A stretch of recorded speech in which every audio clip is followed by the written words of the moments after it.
Splatoon, despite being a game that just has you shooting off ink to cover the floor as its biggest gameplay loop, has a seriously fleshed out world with tons of lore in it. For instance, did you know that Deca Tower, aka the Splatoon 2 Battle Tower, is over 100 years old in-game? Everything in Splatoon's world is oozing with backstory, and the focus on today's breakdown is going to be the many clothing brands and the weapon brands. Some of these brands have tons of lore behind them, some not so much. Some brands were made by 9-year-olds. So today, let's go over the complete Splatoon brand lore. I'm not really going to be covering brands like Famitsu and Amiibo and Koro because they're all real-life tie-ins to the game. Famitsu and Koro are Japanese manga companies, and I don't think you guys need an explanation on what Amiibo is. So without any further delay, let's get into the breakdown.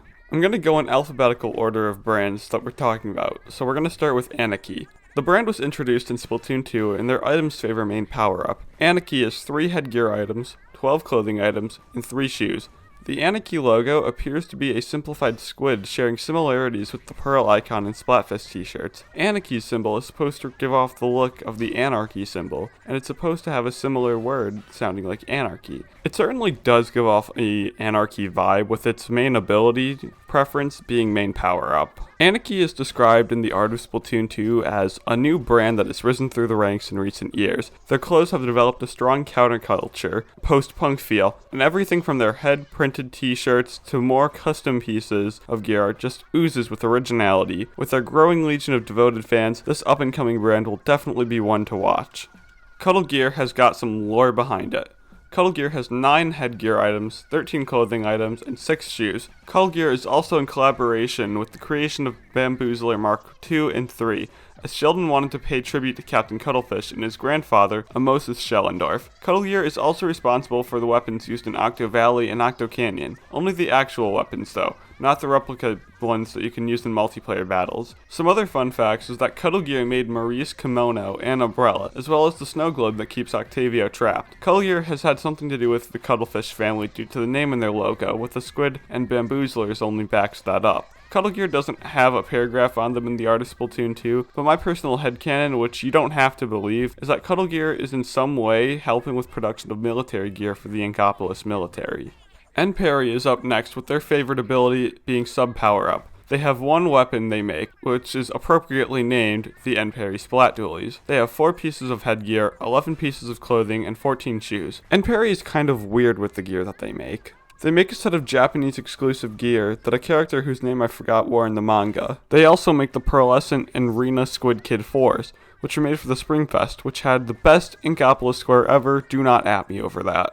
Besides that, they made the King Flip Mesh, which is the iconic hat that the Inkling girl wore in the Splatoon 2 cover. N-Parry's got these things that are kind of like weird little sub-brands, like how Nike has Jordans and Zooms in their shoe lines. N-Parry has Imperial, Eminence, King, Octo King, N-Pacer, and Squid Kid.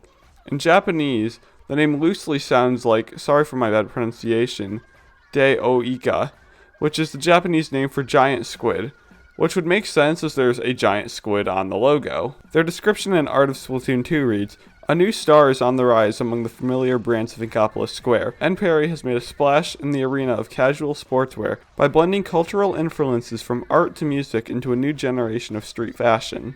Next up is my favorite brand, Firefin. Firefin has apparently been a big name in Squid Hop, which I can only assume is the hip hop for Inklings, and apparently big Firefin fans are looked down upon as they are apparently up to 10 times more likely to take selfies in front of the graffiti while gazing into the distance, like they're some kind of edgy 16-year-old. What this says about my character as a person is yet to be determined, but let's continue before the Squid Research Lab bullies me even more. Firefin gear is more likely to roll with Ink Save or Sub. Firefin as a brand primarily focuses on making street-styled clothing for younger Inklings, which may be why Firefin enthusiasts get a more edgy child-type rep. They have 12 pieces of headgear, 15 pieces of clothing, and 2 shoes.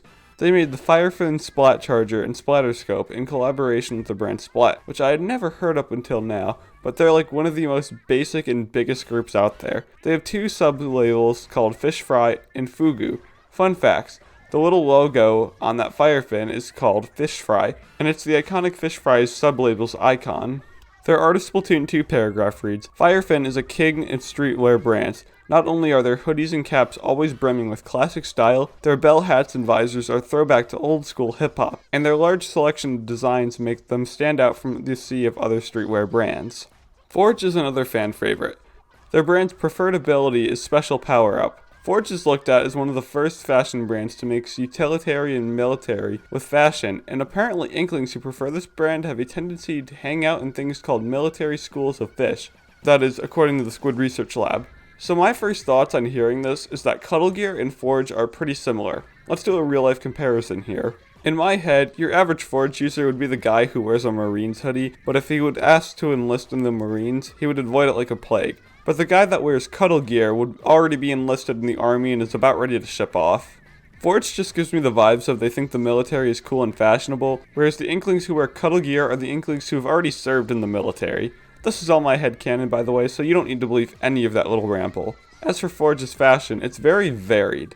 24 pieces of headgear with stuff ranging from night vision goggles to safari hats, 13 pieces of clothing ranging from Hawaiian shirts to ghillie suits, and 1 pair of shoes. They collaborated with Splat to make the Forge Splatter Shot Pro. They also have one sub-label called Deca. Their Art of Splatoon 2 tab reads, Forge is a brand that makes a variety of gear, all of which inspires a shocking degree of loyalty from their fans. They produce everything from authentic military high fashion to high-spec headphones. One theory on why their line is so diverse is that their president has a lot of interests, and he designs and develops products that match his eclectic tastes. That particular vision has earned his brand a lot of respect from their fans. Next up is Grizzco. They're probably the most rounded of all the brands due to their work on Salmon Run. Salmon Run is Grizzco's biggest contribution to Inklings, with their fashion and weapons being an afterthought. Grizzco is technically in the same league as other brands because they do have gear that they produce, but like I said, Grizzco's big thing is Salmon Run. Grizzco uses fashion more as a way to entice the kids of Inkopolis to work for them, which child labor laws are pretty messed up and are an unrelated topic for another video in another day. In terms of gear, they make 10 pieces of headgear, 11 pieces of clothing, and 5 shoes. Grizzco has produced 4 weapons, but if you ask the government of Inkopolis how many weapons they produce, the answer would be 0, followed by an Inkling equivalent to an FBI SWAT team raid on Grizzco. All of Grizzco's weapons are modified versions of other weapons made by other companies, and seem to have incorporated pill bottles into the weapons. The jury's still out on whether or not these weapons are used to some kind of biological warfare, but let's just say that there's a reason that Mr. Grizz doesn't want you to go and say anything about these weapons. Grizzco as a company is inherently dangerous. However, I'm not sure how many people know how dangerous it is, as it's a pretty big pastime right next to turf war. Salmonids live pretty close to a massive dam wall, and when they get that close to the wall, it kicks off a salmon run. I'm sure you guys know how salmon run works, so we don't have to spend any time talking about that. But what you may not know is that salmon runs only happen around every 70 years, so it's unknown what'll happen to Grizzco when salmon run ends. Maybe Mr. Grizz will just run away with his millions of golden eggs he now has. Outside of the gear and quote-unquote weapons that Grizzco makes, they also make the golden egg collectors that are just about 99% salmonid proof. As well as making the egg collectors, they also make an Inkling respawning life preservers that seriously come in handy when dealing with situations as dangerous as a salmon run. After Grizzco, we have Inkline. Inkline is a return to normal brands. Their gear has bomb defense up DX preference. Inkling specializes in outdoor gear with vests, hiking boots, and all-around weather gear, according to the Squid Research Lab. Inkline as a brand is a brand that seems to be also very popular with shrimps and jellyfish, along with Inklings. Inkline has 8 headgear items, 13 clothing items, and 12 shoes. Inkline has also collaborated with Sorella to create the Tenta Sorella Brella. Some other fun facts is that its name is a pun. Ink, short for the creatures that wear it, and line as a line of climbing technology for specialized climbing rope. Showing more of how Inkline is a brand that specializes in clothing in the outdoors, Inkline's Art of Splatoon 2 passage reads, Inkline is a real deal outdoor brand. Their clothing uses the latest materials that boast outstanding versatility and even the most extreme climates. Best of all, they're still very comfortable and stylish, making them popular for everyday wear. Inkline makes items for activities like camping and bouldering. COG stands for King of Games, and it's technically an IRL brand, but I wanted to briefly talk about it anyway just for its few fun facts. It produces the smallest amount of gear, 2 t-shirts to be exact. The IRL COG used to sell these Splatoon t-shirts in real life, and secondary abilities were not affected by the main abilities items and COG items. That's it for COG though, just something short and sweet. Krakon is once again another fan favorite brand. Their preferred ability is Swim Speed Up. Apparently, Crack-On is one of the oldest brands in Splatoon, with Crack-On items being passed down from generation to generation. They've made 6 pieces of headgear, 10 pieces of clothing, and 16 pairs of shoes. They've made one weapon, the Crack-On Splat Relay, which is a collaboration with Splat. It's also cool to mention how similar Crack-On's logo is to Converse. Maybe an Inkling found an old pair of Converse shoes from the human world and made their own brand off of it. Their Art of Splatoon 2 entry reads, Crack-On is one of the oldest fashion houses in Inkopolis and has quickly become popular with squids who can effortlessly mix Grandpa's hand-me-downs with more cutting-edge pieces of new gear. Crack-On's basic line is a favorite across multiple generations of Inklings.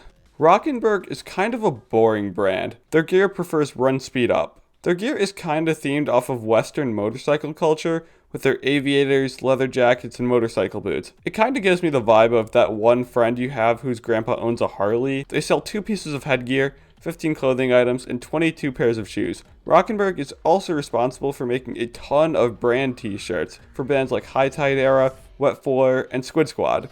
Their Art of Splatoon 2 entry reads, Rockenberg specializes in shoes. They're a well-established brand that makes their name with leather boots and its high quality and outstanding feel that has earned them a loyal following. Lately, they've been making an effort to use their brand power and techniques to develop a line of apparel. Their boots may be a little pricey, but if you take care of them, they'll last a lifetime. Up next is Scallop. I think Scallop is honestly one of the most forgettable brands in the series. Their ability preference is quick respawn. Scallop specializes in headgear, with their caps being the most popular items they sell. Scallop makes a ton of headgear, 16 pieces to be exact. They also make 11 pieces of clothing, but no shoes. And the Japanese and Dutch versions of the game, but more importantly the Japanese version because that's where everything in Splatoon canon comes from. Scallop also makes guitars under the names Scallop Electronica and Scallop Electro, depending on what language you're playing it in. Their Art of Splatoon 2 entry reads, with the exception of tees that carry their logo, Scallop makes headgear, and only headgear. They used to focus primarily on baseball caps, but have recently branched out into knitted caps, straw hats, and even functional headgear like sports-specific helmets. Splash Mob is a pretty big brand in terms of how much clothing they make. Splash Mob is more of a luxury brand in Inkling culture, and is considered to be sophisticated to newer Inklings and Octolings entering Turf Wars. Their preferred ability is Ink Saber.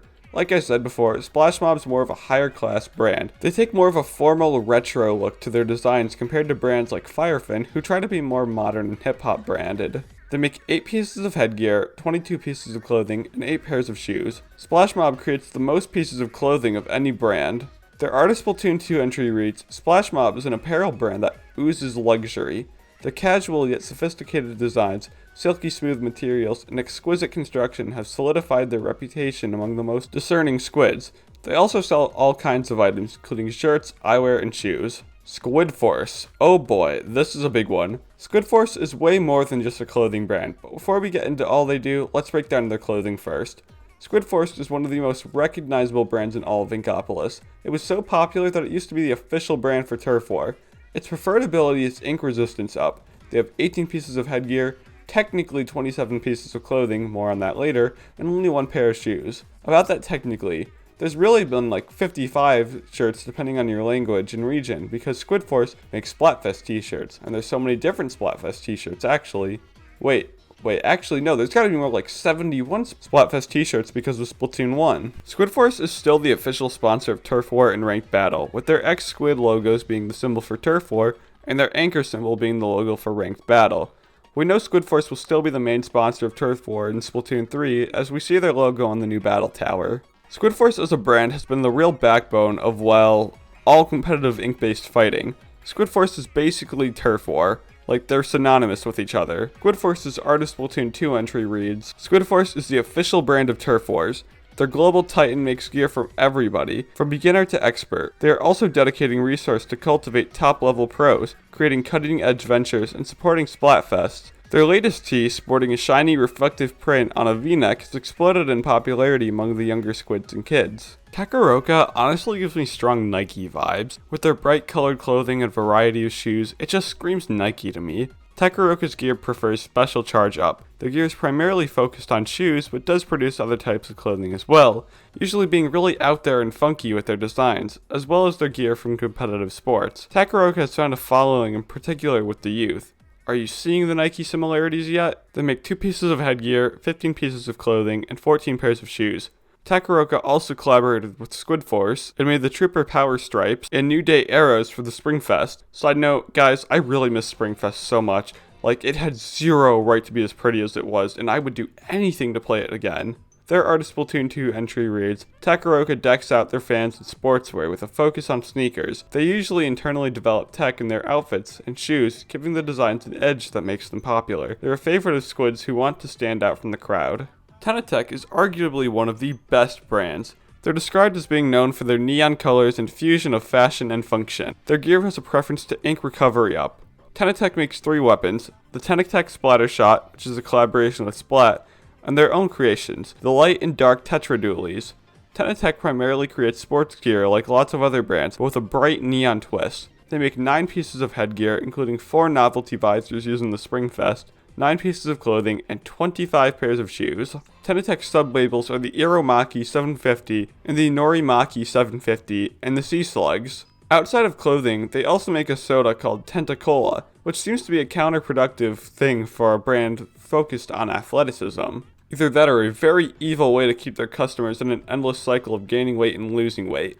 Their Artist Splatoon 2 entry reads, famous for bold neon colors and stylish high-tech shoe designs, Tenatech is a top choice for any squid wanting to be the latest in fresh footwear. If you're looking for a combination of fashion-forward design and performance, look no further than the eye-popping designs of Tenatech. They deck out top athletes in their gear, so no wonder it always sells out. Tony motherfrickin' Kensa. This is a big one because we have a lot of info on him and his brand. So before we jump into the deep lore, let's get all of his brand stuff out of the way. Kensa's likely ability is main power-up, proving that it is a luxury brand in a very brutal way. Tony Kensa does a lot of collaborations with other brands, especially weapon brands.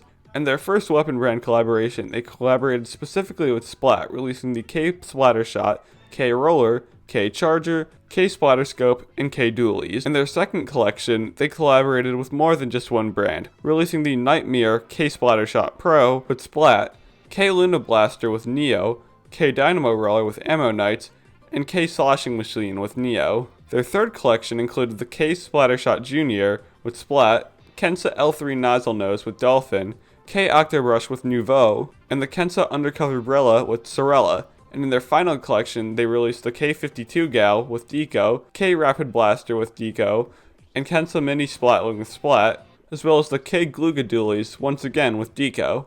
Kensa's style doesn't really even need a breakdown. All Splatoon players know it. The classic black and white with red TK pin on it. They've put out 3 pieces of headgear, 14 pieces of clothing, and 3 pairs of shoes. One little fun fact before we dive into the mind of Tony Kensa, he's actually related to Marie. He's her cousin. I don't believe it's a blood relation, so I'm not sure if he's related to Callie too, but I could be wrong. Just know he's got some relation to the Squid Sisters.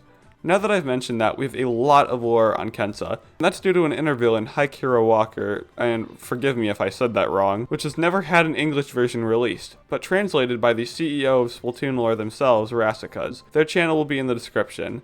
In this interview, we learn that Kensa started his dream of making gear when he saw all different kinds of gear and the stories behind them that Inklings wore in a turf war, which inspired him to make his own clothing that stood out in battles. Kensa chose the colors black and white as he thinks that they stand out the most out of any other colors in a turf war. Kensa says that the red clothespin is often seen in his gear and is there to make things more relatable, something that everyone knows, which I think is a really smart move.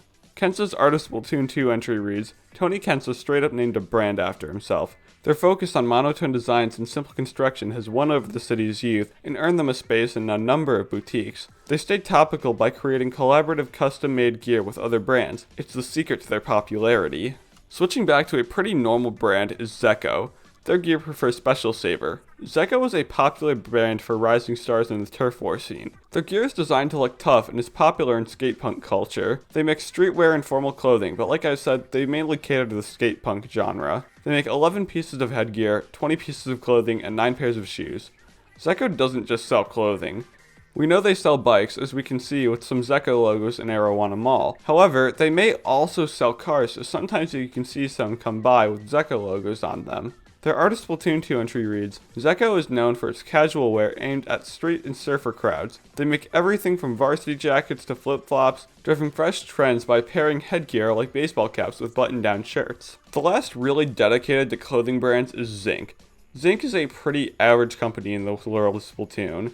Just another company specifying in sportswear, jerseys, high tops, which is awfully common in the world of Splatoon. They make 5 pieces of headgear, 13 pieces of clothing, and 12 pairs of shoes. They make one weapon, the Zinc Mini Splatling, which is a collaboration with Splat.